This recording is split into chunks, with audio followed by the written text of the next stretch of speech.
Tapi untuk ekonomi, meskipun kita berada pada posisi yang baik, yang sangat baik, alhamdulillah, perkiraan kita year on year di 2022 kira-kira mungkin 52 atau 53, 5,2 atau 5,3. Ini sebuah prestasi yang sangat baik sekali. Karena di kuartal ketiga kita bisa tumbuh 5,72. Bandingkan dengan negara-negara lain. Tapi meskipun kita bisa melalui tahun turbulensi ekonomi di 2022, hati-hati tahun 2023 ini masih menjadi tahun ujian bagi ekonomi kita, juga bagi ekonomi global.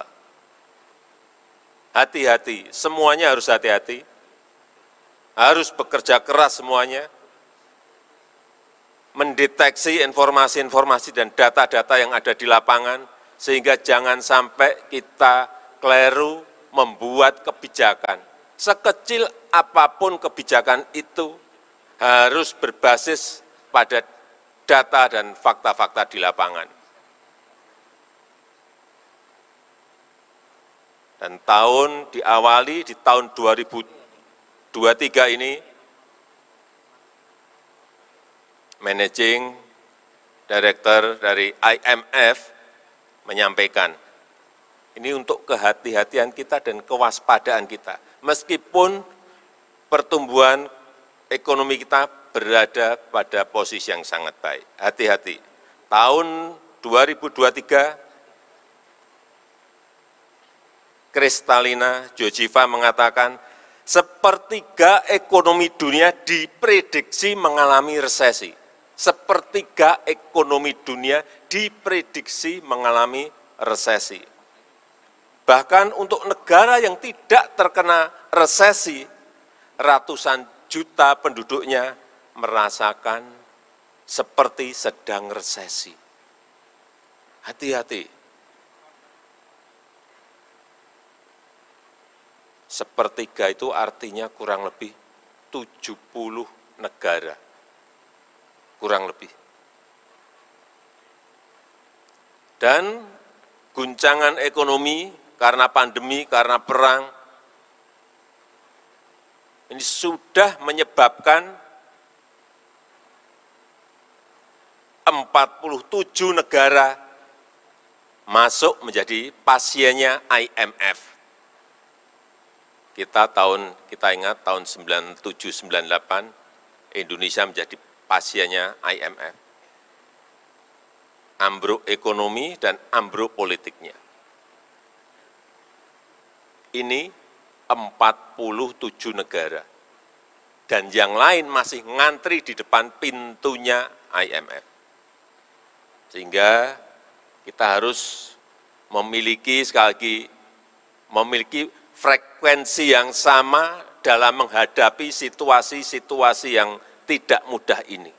Situasi global masih sangat tidak mudah. Dan sekarang yang menjadi momok semua negara adalah yang namanya inflasi. Ini momok semua negara. Dan patut juga kita syukuri, inflasi kita terakhir di angka 5,5%. Ini patut kita syukuri berkat kerja keras kita semuanya. Coba dilihat di negara-negara lain bahkan sudah ada yang sampai ke 92%. Uni Eropa berada di angka 9,2%. Ini sebuah angka yang tinggi sekali. Sehingga saya minta seluruh gubernur, bupati dan wali kota bersama-sama dengan Bank Indonesia terus memantau harga-harga barang dan jasa yang ada di lapangan. Sehingga selalu terdeteksi sedini mungkin sebelum kejadian besarnya itu datang. Sehingga bisa kita kejar dan kita antisipasi untuk kita selesaikan. Hati-hati dengan yang namanya kenaikan beras. Udah kita sekarang memang harus bekerjanya detail seperti itu. Apa yang naik di lapangan? Beras. Saya sudah 2 hari yang lalu memperingatkan Bulog untuk masalah ini. Karena di lapangan 79 daerah beras mengalami kenaikan yang tidak sedikit. Urusan telur, 89 daerah juga mengalami hal yang sama, naik. Urusan kecil-kecil, urusan tomat, 82 daerah mengalami kenaikan, dan daging ayam ras, 75 daerah mengalami kenaikan. Tolong Bupati, Wali Kota, Gubernur sering-sering masuk pasar, cek betul di lapangan, apakah data yang diberikan itu sesuai dengan fakta-fakta di lapangan. Jangan sampai, udah nggak musim lagi sekarang ini, yang bawaan ABS, Pak, baik Pak, nggak ada yang naik Pak, harga stabil Pak, saya cek langsung lapangan.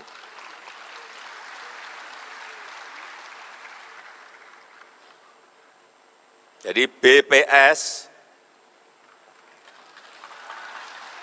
di daerah informasikan angka-angka yang apa adanya kepada kepala daerah.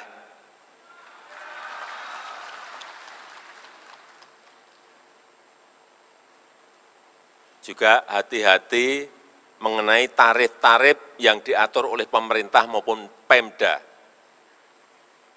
Hati-hati. Saya berikan contoh saja urusan tarif PDAM.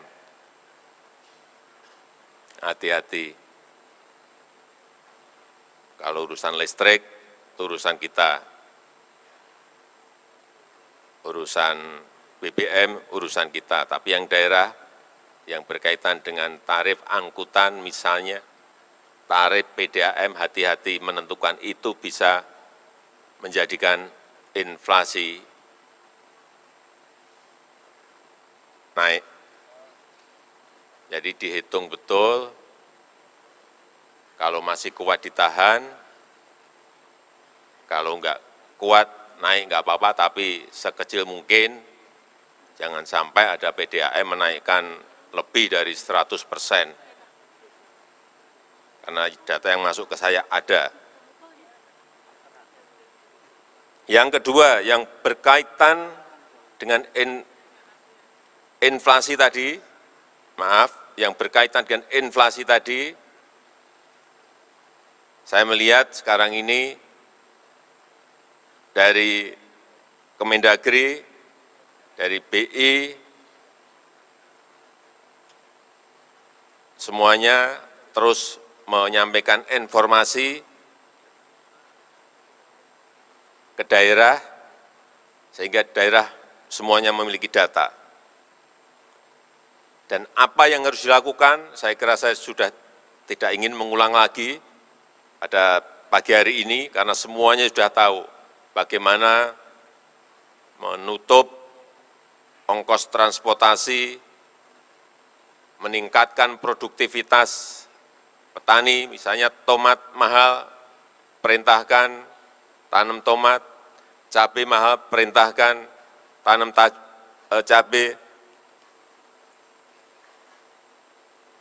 Saya nggak usah mengulang. Yang kedua, yang berkaitan dengan kemiskinan ekstrim.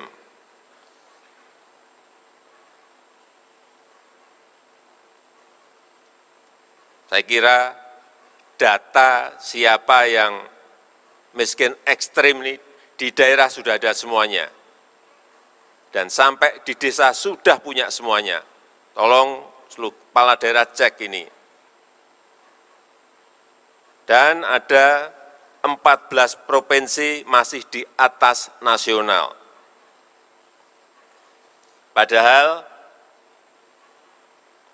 kita tahu target kita di 2024, kemiskinan ekstrim ini harus berada pada 0%.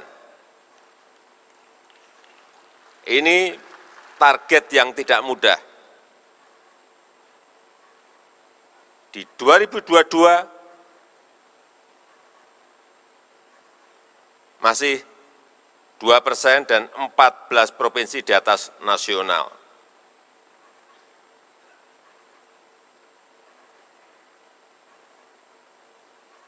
Semuanya sudah ada datanya. Artinya targetnya siapa, sasarannya siapa, sudah ada semuanya.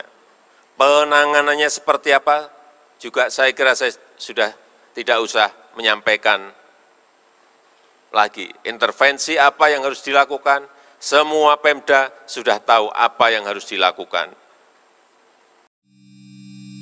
Promosikan usaha Anda bersama tepas.id.